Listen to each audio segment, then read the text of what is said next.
ರೇವಣ್ಣ ವಿರುದ್ಧದ ಲೈಂಗಿಕ ದೌರ್ಜನ್ಯ ಆರೋಪ ಪ್ರಕರಣ ಇವತ್ತು ಹಾಸನಕ್ಕೆ ಬರುತ್ತೆ ಎಸ್ಐಟಿ ತಂಡ. ಡಿವೈಎಸ್ಪಿ, ಸಿಪಿಐ, ಪಿಎಸ್ಐ ಸಿಬ್ಬಂದಿ ನೇಮಕ ಪ್ರಕ್ರಿಯೆ ಪೂರ್ಣ ಆಗಿದೆ. ಎಡಿಜಿಪಿ ವಿಜಯ್ ಕುಮಾರ್ ಸಿಂಗ್ ನೇತೃತ್ವದ ಎಸ್ಐಟಿ ತಂಡ ಎಫ್ಐಆರ್ ಸಂಬಂಧ ವಿವರ ನೀಡಿರುವ ಹಾಸನ ಪೊಲೀಸರು, ಬೆಂಗಳೂರು ಎಸ್ಐಟಿ ತಂಡಕ್ಕೆ ಹಾಸನ ಪೊಲೀಸರು ಮಾಹಿತಿ ನೀಡಿದ್ದಾರೆ. ನಿನ್ನೆ 5 ಸಂತ್ರಸ್ತೆಯರ ವಿಚಾರಣೆ ನಡೆಸಿದೆ ಎಸ್ಐಟಿ. ಇವತ್ತು ಹೊಳೆನರಸೀಪುರಕ್ಕೆ ಭೇಟಿ ನೀಡುತ್ತೆ ತಂಡ. ಕೃತ್ಯ ನಡೆದ ಸ್ಥಳ, ಸಂತ್ರಸ್ತೆಯರಿಂದ ಹೆಚ್ಚಿನ ಮಾಹಿತಿ ಸಂಗ್ರಹ ಆಗುತ್ತೆ. ಪ್ರಶಾಂತ್, ಈಗ ಎಸ್ಐಟಿ ಚುರುಕುಗೊಳಿಸಿದೆ. 4-5 ಜನ ಸಂತ್ರಸ್ತೆಯರನ್ನ ಈಗಾಗಲೇ ಮಾತಾಡಿಸಿ ಮಾಹಿತಿ ಸಂಗ್ರಹ ಮಾಡಿದೆ. ಇವತ್ತು ಹಾಸನಕ್ಕೆ ಬರೋರಿದ್ದಾರೆ, ಹೊಳೆನರಸೀಪುರಕ್ಕೆ ಬರ್ತಾರೆ. ಸೊ ಈ ಪ್ರಕರಣ ಒಂದು ರಾಜಕೀಯವಾಗಿ ದಾಳವಾಗಿ ಬಳಕೆ ಆಗ್ತಾ ಇದ್ರು ಕೂಡ ಇದರ ಬಗ್ಗೆ ಒಂದು ತನಿಖೆಯಾಗುವುದು, ಅಲ್ಲಿ ಅನ್ಯಾಯವಾಗಿರುವ ಹಿನ್ನೆಲೆಯಲ್ಲಿ ಮಹಿಳೆಯರಿಗೆ ನ್ಯಾಯ ಸಿಗೋದು, ಈ ಹಿನ್ನೆಲೆಯಲ್ಲಿ ಎಸ್ಐಟಿಯ ಏನು ವಿಚಾರಣೆ ನಡೀತಾ ಇದೆ ಅದರ ವೇಗ ನೋಡ್ತಾ ಇದ್ದೀರಾ, ಏನನ್ನಿಸುತ್ತೆ?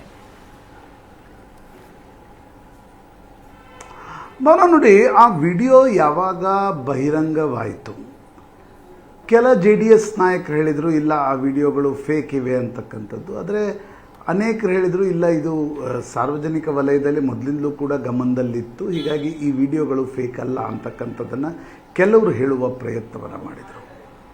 ಆದರೆ ಆ ವಿಡಿಯೋಗಳನ್ನು ನೋಡಿದಾಗ ನಿಶ್ಚಿತವಾಗಿ ಅದರಲ್ಲೂ ಆ ಮನೆ ಕೆಲಸದವಳ ವಿಡಿಯೋ ನಿಶ್ಚಿತವಾಗಿ ಅನೇಕರ ನಿದ್ದೆಗೆಡಿಸಿತ್ತು. ಈ ರೀತಿ ಸಾರ್ವಜನಿಕ ಜೀವನದಲ್ಲಿ ಸಂಸದ ಸ್ಥಾನದಲ್ಲಿರುವವರು ಹೀಗೂ ಕೂಡ ಮಾಡಬಹುದಾ ಅಂತಕ್ಕಂಥದ್ರ ಬಗ್ಗೆ. ಈಗ ಮಾಡಿದಾರೋ ಇಲ್ವೋ, ಲಿಟ್ರಲಿ ಕಾನೂನಿನ ದೃಷ್ಟಿಯಲ್ಲಿ ಪೊಲೀಸರು ಇದರ ತನಿಖೆಯನ್ನು ನಡೆಸಬೇಕಾಗತ್ತೆ, SIT ತನಿಖೆಯನ್ನು ನಡೆಸಬೇಕಾಗತ್ತೆ, ಏನಾಗಿತ್ತು ಯಾರು ಅಂತಕ್ಕಂಥದ್ದು. ಆದರೆ ಆ ಮನೆ ಕೆಲಸದವಳ ಕಂಪ್ಲೇಂಟ್ನ ಆಧಾರದ ಮೇಲೆ FIRಗಳು ದರ್ಜಾಗಿವೆ. FIRಗಳು ದಾಖಲಾಗಿರ್ತಕ್ಕಂಥ ಸಂದರ್ಭದಲ್ಲಿ ನೋಡಿ, ಈಗ ಒಂದು ರೀತಿ ಸಮ್ಮತಿ ಇರ್ತಕ್ಕಂಥ ಪ್ರಕರಣಗಳಲ್ಲಿ ಸಂಗತಿಗಳು ಬೇರೆ ಇರ್ತವೆ. ಅಲ್ಲಿ ನಿಮಗೆ ನೈತಿಕವಾಗಿ ತಪ್ಪು ಅಂತಕ್ಕಂಥದ್ದನ್ನು ಹೇಳೋದು ಬಿಟ್ಟರೆ ಕಾನೂನಿನ ದೃಷ್ಟಿಯಿಂದ ತಪ್ಪು ಸರಿ ಎಷ್ಟು ಅಂತಕ್ಕಂಥದ್ದರ ಬಗ್ಗೆ ಅವರವರ ದೂರುಗಳು ದಾಖಲಾದಾಗ ಸ್ಪಷ್ಟಗೊಳ್ತಾ ಹೋಗ್ತವೆ. ಆದರೆ ಈ ವಿಡಿಯೋ ಪ್ರೂಫಲ್ಲೇ ನೋಡಿದಾಗ ಆ ಮನೆ ಕೆಲಸದವಳ ಒಟ್ಟಾರೆ ಅವಳ ಮೇಲೆ ನಡೆದಿರ್ತಕ್ಕಂಥ ದೌರ್ಜನ್ಯವನ್ನು ನೋಡಿದಾಗ ಎಲ್ಲೋ ಒಂದು ಕಡೆ ಅತಿರೇಕಗಳು ಮತ್ತು ತಪ್ಪುಗಳು ಸತತವಾಗಿ ನಡೆದಿವೆ ಅಂತಕ್ಕಂಥದ್ದು ಸ್ಪಷ್ಟವಾಗ್ತಾ ಹೋಗ್ತಾ ಇದೆ.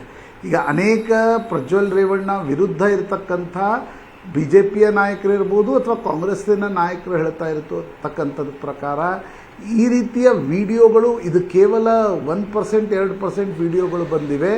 2976 ಈ ರೀತಿಯಾಗಿರ್ತಕ್ಕಂಥ ವಿಡಿಯೋಗಳಿವೆ ಅಂತಕ್ಕಂಥದ್ದನ್ನು ಹೇಳಲಾಗ್ತಾ ಇದೆ. ಅಂದರೆ ಎಷ್ಟು ಅತಿರೇಕದಲ್ಲಿ ಈ ಘಟನೆಗಳು ಸತತವಾಗಿ ನಡೆದಿವೆ, ಅವ್ಯಾಹತವಾಗಿ ನಡೆದಿವೆ ಅಂತಕ್ಕಂಥದ್ದನ್ನು ಸ್ಪಷ್ಟವಾಗ್ತಾ ಇದೆ. ಇದನ್ನು ಈಗ SIT ತನಿಖೆಯನ್ನು ನಡೆಸಬೇಕು, ಕೇಸ್ ಪ್ರೂವ್ ಆಗಬೇಕು, ಯಾರ್ಯಾರಿದ್ದಾರೆ ಅವರು ದೂರು ಕೊಡಲಿಕ್ಕೆ ಮುಂದೆ ಬರಬೇಕು. ಈ ಎಲ್ಲ ಘಟನೆಗಳು ನಡೀತಾ ಇವೆ. ಆದರೆ ಇದರ ಸೈಡ್ನಲ್ಲಿ ನಡೆದಿರ್ತಕ್ಕಂಥ ಇನ್ನೊಂದು ಅಂತಂದರೆ ಭಾವನಾ, ಈ ರಾಜಕಾರಣದ ಕೆಸರೆರಚಾಟದಲ್ಲಿ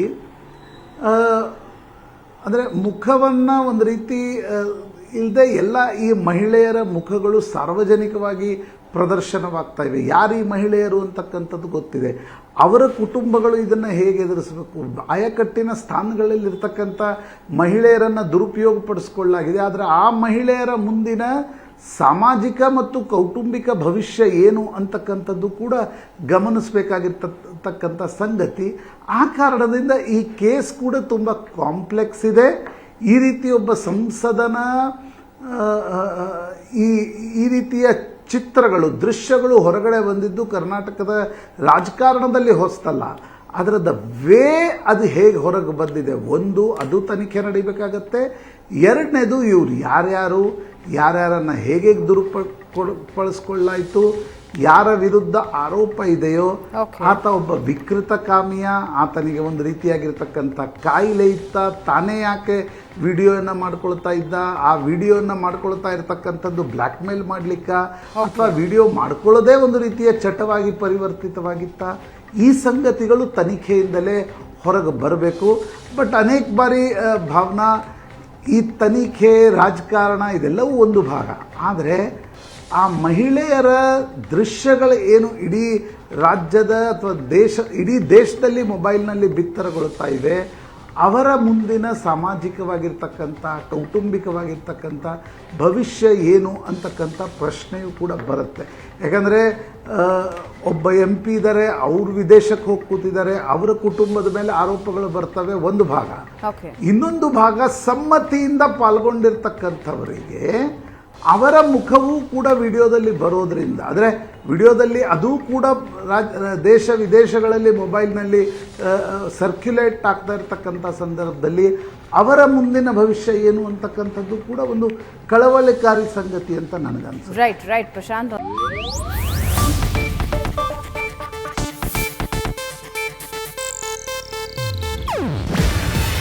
ಇದು ಏಷ್ಯಾನೆಟ್ ನ್ಯೂಸ್ ನೆಟ್ವರ್ಕ್ ಪ್ರಸ್ತುತಿ. ನೀವು ನೋಡ್ತಿದ್ದೀರಾ ಏಷ್ಯಾನೆಟ್ ಸುವರ್ಣ ನ್ಯೂಸ್.